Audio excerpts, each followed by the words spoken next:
कथा साहित्य और हितोपदेश का संक्षिप्त परिचय हम आज पढ़ेंगे।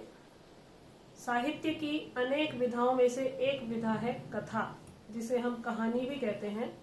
और हमारा जो भारतीय कथा साहित्य है अत्यंत समृद्ध रहा है और इसके माध्यम से सदाचार, सामाजिक जीवन के अनुभवों और लोक व्यवहार की शिक्षा प्रदान की गई है और यही इसका मुख्य उद्देश्य रहा है। इसे आख्यान साहित्य भी कहा जाता है और इसका उद्गम अर्थात कथा साहित्य का उद्गम ऋग्वेद से माना गया है। इस आख्यान या कथा साहित्य के दो भागों में इसे विभक्त किया गया है। एक है नीति कथा और एक है लोक कथा। नीति कथा में मनोरंजन के साथ साथ उपदेश की भी प्रधानता मानी जाती है। सरल और सुबोध भाषा में अत्यंत रोचक होने के कारण बालकों को लौकिक व्यवहार की शिक्षा या उसका ज्ञान प्रदान करने के लिए ये सबसे सरल माध्यम माना गया है।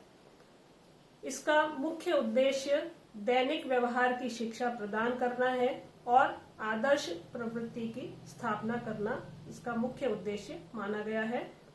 इन सभी कथाओं में अच्छे आचरण की, कर्तव्य निष्ठा, मित्रता, परोपकार ऐसी सारी सद्वृत्तियों की शिक्षा मनोरंजक रूप से पशु पक्षियों के माध्यम से प्रदान की गई है, क्योंकि इसमें जो मुख्य पात्र होते हैं कथा में, नीति कथा में, वो पशु पक्षी होते हैं जो मनुष्य के समान व्यवहार में कुशल होते हैं। इसमें गद्य और पद्य दोनों होते हैं और गद्य कथनों के बीच में उपदेश प्रधान पद्यों का या श्लोकों का समावेश किया जाता है। एक कथा के साथ साथ दूसरी कथा भी इसमें चलती रहती है और समर्थन वाक्यों के रूप में जो इसमें श्लोक दिए गए हैं वो रामायण, महाभारत या मनुस्मृति से लिए गए हैं। नीति कथाओं में सबसे पहले जो प्रमुख नाम है वो है पंचतंत्र। जैसा कि नाम से ही विदित है कि इसमें प्रमुख रूप से 5 तंत्र हैं। पंचतंत्र इसीलिए कहा गया है और पंडित विष्णु शर्मा ने इसकी रचना की है। और राजा अमर शक्ति के 3 मूर्ख पुत्रों को 6 माह में राजनीति शास्त्र में कुशल बनाने की प्रतिज्ञा को लेकर उन्होंने इस ग्रंथ की रचना की और इसका रचना काल 200 से 300 ईसा पूर्व माना जाता है। पंचतंत्र के बाद जो नीति कथा प्रमुख है वो है हितोपदेश, जिसका परिचय आज हम पढ़ रहे हैं।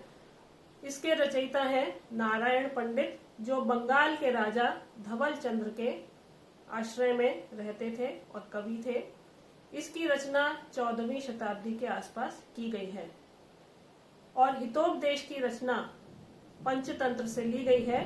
इस नीति कथा में कुल 73 कथाएं हैं, जिनमें से लगभग 25 कथाएं पंचतंत्र से ही वैसी की वैसी ली गई हैं। पंचतंत्र में जहां 5 भाग किए गए हैं, वहीं हितोपदेश में 4 इसके परिच्छेद हैं, जिनको विभक्त किया गया है भागों में, उसे परिच्छेद कहा गया है। और पहला है मित्रलाभ, दूसरा सुहृदभेद, तीसरा विग्रह और चौथा संधि। इसमें भी जैसा कि नाम से स्पष्ट है, हितोपदेश हितकारी उपदेश या मानव जीवन को व्यवहारिक ज्ञान प्रदान करना इसका उद्देश्य है। इसके प्रथम परिच्छेद में, जिसका नाम है मित्रलाभ, उस परिच्छेद में कुल 9 कथाएं हैं, जिसमें एक कथा प्रारंभ से अंत तक चलती है और बीच में अन्य जो 8 कथाएं हैं वो बीच में आती हैं, समाप्त हो जाती हैं, लेकिन जो पहली कथा है वो प्रारंभ से अंत तक चलती है। और ये नीति शास्त्र की शिक्षा प्रदान करने वाली सारी कथाएं हैं। इसमें भी मंगलाचरण के पश्चात, मंगलाचरण जो होता है सबसे साहित्य में सबसे पहले अपने ईश की या देवता की स्तुति में जो श्लोक पढ़ा जाता है या जो मंत्र होता है उसे मंगलाचरण कहते हैं।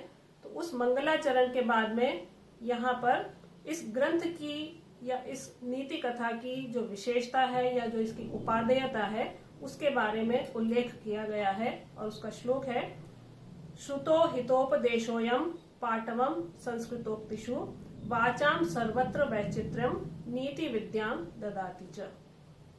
इसका अर्थ है हितोपदेश का अध्ययन करने से संस्कृत भाषा बोलने में निपुणता, इसके प्रयोगात्मक व्यवहार का वैचित्र्य और नीति शिक्षा, इन सब की हमें शिक्षा मिलती है या ज्ञान प्राप्त होता है।